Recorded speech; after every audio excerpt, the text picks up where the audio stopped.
Hello and welcome to the final whistle. I'm Kenzie Benali. And I'm Steve Forbes. Well, what a night under lights here at St Mary's Stadium as Southampton take all 3 points from our clash with Aston Villa. It was a good one, wasn't it? It was indeed a lot of happy fans leaving after a rather exhilarating game. And rejoining us to discuss all the action, we have Dean Hammond and Adrian Kajumba. Adrian, let's get your initial thoughts after that one. The main thought is relief, really, but not because Southampton were particularly hanging on or anything like that, or it was more just because they played so well in the first half. Sort of really dominated that half, and I just thought the way that basically Anwar and El Ghazi stayed on the pitch, Aston Villa retained, a full team. And then the way they started the second half, I just feared that Southampton weren't going to get what they deserved tonight, which was the 3 points. So I was relieved the full time that they hung on to that excellent goal from Adam Armstrong and won the 3 points. Yeah, Dean, a 1-0 scoreline doesn't necessarily reflect how dominant Southampton were in those early periods. No, like Adrian's just touched on, in the first half, Southampton were excellent. They really, really were. And fantastic goal to start with from Adam Armstrong. It was a brilliant strike. It really, really was. And no better way to start a game. But it's 3 points. It's another clean sheet on this cluster of games that we mentioned. And we mentioned that were really, really important at this part of the season. And the team have really responded, the players together, individually. Some excellent performances again tonight. Some chances created, James Ward-Prowse had a lovely strike in the first half. Aurelio Romeo had another strike after a good move. Shea Adams headed second half. And then a really, second half, really professional performance, a really good team effort. Not that exciting to watch, but really diligent in what they did, worked well together. Tactically, I think the manager made some very, very good decisions and was proactive in his decisions, took the game to Aston Villa in terms of keeping the shape nice and compact and not allow them to have any clear-cut chances. So a brilliant 3 points tonight and well done to Southampton. Yeah, thrilled to get the win here. A great match here under lights. Adrian, a lot of the chat pre-match was about our old number 9, but it was our new number 9 that came up with the goal. I mean, we've touched on it already, but talk to us about that strike. Yeah, it's a great strike. Dean will have better knowledge than me of what it takes to score a sort of half volley like that, to hit the ball that well. But it was great, just the way he took it, the confidence. We talked before pre-match about how willing Adam Armstrong is to sort of let shots fly and have attempts on goal, and you kind of see it there. That wasn't a hit or the attempt of somebody who's not scored since the opening day of the season. Just the confidence that he showed to stride onto the ball and hit that as sweetly as he did. It was a great strike, really, really great goal. Dean, you did predict a goal for Adam Armstrong and Stu Armstrong, mind, but you nearly came up trumps in the first 8 minutes. I almost got it right, Steve. I almost got it right. But no, like Adrian said, it was a brilliant strike. It really, really was. And kind of started to move off where Adam Armstrong almost did give the ball away. Brilliant tackle by James Ward-Prowse. And then Adam Armstrong was just, predicted. He was instinctive. He was on the front foot. The ball dropped for him and there was no hesitation.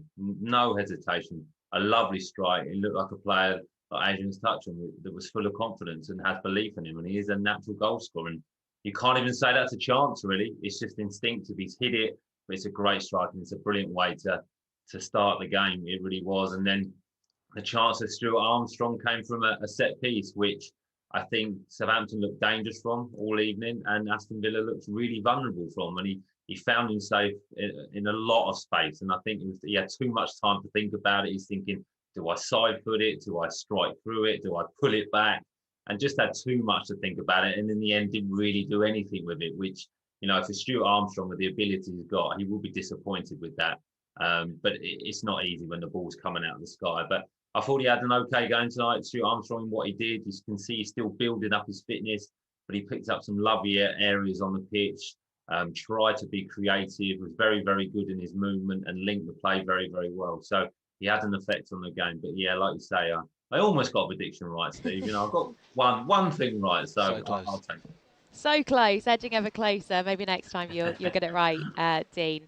Well, Adrian, sticking with the Adam Armstrong chat then, obviously aside from the goal, what did you make of his overall performance? Because there were several occasions when he was tracking back, really helping out in the midfield. His work rate was second to none. Yeah, it was a very good performance from him tonight. He gets the man of the match honours. I think probably a lot of people would agree with that decision because, as well as the goal, he did put in a real shift. He really worked hard. You see how much work he was doing well away from the penalty area. He's really sort of keeping those Villa defenders honest. Tuanzebe had a couple of difficult moments, against him, sort of well outside the penalty box as well, which kind of shows you the type of areas that Adam Armstrong was operating in. A lot of stuff on the halfway line. As I said, well outside the penalty box. He's really sharp player, lively, he's quick. He can do the sort of pressing that you need to do when you're playing up top for Ralph Hasenhüttl. And it was a really, really impressive performance, actually, and one you can see he could kick on from. Dean, were Villa kind of fortunate not to go down to 10 men in that first half? El Ghazi was already on a yellow when he pulled back Livramento. Very lucky, very, very lucky. I think the first tackle, I think there was a little bit of intent in terms of just try to stop the momentum of Livramento and try to let him know that he's going to be in a game and kind of leave one on him. You used to be able to do that in the old days, but you can't do that anymore. And the second tackle was very, very blatant. It was from frustration of losing possession himself. He wasn't really in the game in the first half, and he was probably frustrated from doing so much defending. And then the third moment was, the penalty, really, which you don't like to see. It's not good. That's cheating, really. If there's contact, I can understand a player why he would go down in the penalty area to try and win a penalty, to try and gain an advantage. But he tried to read the tackle. I think it was from James Ward-Prowse, and James Ward-Prowse was just too clever for him and just pulled away, and he went to ground. So I think the referee will be a little bit disappointed if he reviews the game. And you never like to see a player get sent off. You really don't. You want 11v11, but within those 3 moments, I think there was enough to warrant, on an isolated decision, I think they're all 3 of them are yellow cards. But I think the referees looked at it and thought, well, I've already booked you quite early on in the game. He's put himself under a bit of pressure to then send him off. So you don't like to see it, but I think he was pretty lucky tonight because all 3 of them, I think, isolated incidents are yellow cards. Well, our fans watching along with the final whistle at home have been sending us in their thoughts on tonight's match as well. Lots of happy people, as you'd expect. Colin Matthews, hello to you. He says another clean sheet. Well done defence. Helen Cooper's also a happy lady. She says, what a goal from Armstrong. It was pretty spectacular, wasn't it? Dean, hello. He says, well fought and deserved win. And 3 points tonight, boys. Norma says, fantastic win. The Southampton guy on YouTube, good evening to you. Great defensive game once again. Let's go Saints. Well deserved 3 points. And a comment here from Lee Knight. He says, holding on for that long proves we've improved. Well done, lads. So lots of happy people indeed.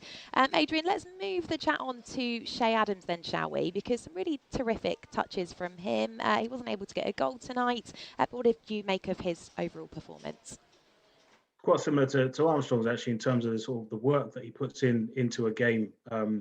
Maybe, obviously Adam got the goal, Shay didn't today, but, there was sort of a moment towards the end where he was sort of taking Tyrone Mings into the corner while Southampton are trying to just sort of hold on and keep Aston Villa in that area of the pitch as far away from the goal they want to score in. And it was that kind of night for Shay Adams. He, really worked hard. You see the goal, it's him who's occupying the 2 Aston Villa defenders as that ball drops out the sky. He's, I mentioned again before, pre-match, he's sort of technical ability. So in terms of helping the team get up the pitch, keep the ball, link play with his teammates, there were some really nice moments and bits of skill, even just outside his own box as well, just to try and relieve pressure and help the team move up the pitch. So, when in a game like that tonight, where it's tight, narrow, and you need everyone to basically put in a shift, that Shay's not going to be found wanting in that department, and that was the case. Dean, we did see a change of shape from Southampton from 55 minutes. Lianco coming on for Stuart Armstrong. What did you make of that call from Ralph, and how do you think it helped Saints seal the victory? I liked it, Steve. I did, because within the first 15 minutes of the second half, Aston Villa were a lot better. They were much improved. I think they had a little change, whether it was a change of shape, but it was definitely a change of personnel that was starting to cause Southampton a few problems, and the manager's seen that. Southampton are in the lead, and Aston Villa are building up a bit of momentum. So I like the decision. Like I say, that the manager was proactive and made a change in terms of personnel and of shape. So 3 at the back, looked defensively strong. I would imagine it's something that the manager's worked on in training. for scenarios like this, if we're under a bit of pressure and we're not having possession of the ball, how can we stay solid? How can we stay defensively sound while we work through this period? And then towards the end to bring three central midfielders into the game as well. So it looked very, very solid. And that's what I mean in the second half, where the team was very together and very professional. And that's how you win games sometimes. It can't always be on the front foot. It can't always be chance after chance, win 2-3-0. To get another clean sheet tonight and to win 1-0, I think that's a really positive sign, because there will be times in the season where Southampton will 2-0 and will win 3-0 with brilliant goals and loads of chances. But when you can win 1-0 after being so dominant in the first half and then having to change how you play in the second half, I think there's credit to the manager and the players. So I like that decision tonight. Yeah, absolutely. Speaks volumes about the team, doesn't it? Well, for the final time in the final whistle tonight, let's take a look at what's being said on social media. We've got a comment here from Fedi. He says, yes, from Italy. Thank you for your support. Tim Dole's also left us a comment. He says, awesome defensive effort. Great to get 10 points from the last 4. As always, edge of the seat stuff until the end. Come on, you Saints. A comment here too from Matt Bushby. He says, what an amazing game tonight. Should have played 10 men in the second half, but 10 points from 12 is a great return. Well done, boys. A great return indeed, and a trip to Norwich up next after the international break. How are you feeling about that one, Adrian? Norwich are really, really struggling at the moment. It's, 10 games for them, 8 defeats. The way Southampton are playing and building momentum, it's 3 clean sheets in the last 4 as well as the 3 wins. I mean, you'd have to think Southampton will go into that game full of confidence, fully expecting to win and add another victory to the run they're on at the moment. Yeah, most definitely, Dean. As Adrian's just alluded to there, you'd like to think the boys are going to go into that one with all the confidence, and it's certainly a winnable fixture. 100%. And obviously it's nice to finish this little mini stage of the season going into the international break after a victory in an excellent form that the players will go away, represent the country. Some players will stay behind. You can work on a few things. A few players can recover. So I'm sure the Southampton players will go into the Norwich game fresh, full of confidence and believing they can win, because it's been tough for Norwich, coming back into the Premier League. They've not won a game yet. They're not really scoring goals. They're leaking goals. And what Southampton are doing at the moment is performing well, not conceding goals and winning games. So, we talked about this a long time ago. This 5 games was really, really important. And to have 10 points out of 12 so far, to get, I think 13 out of 15 would be exceptional. It really, really would. And then you can go into I think it's Liverpool after that. That almost becomes a little bit of a bonus game. There's not much pressure on it.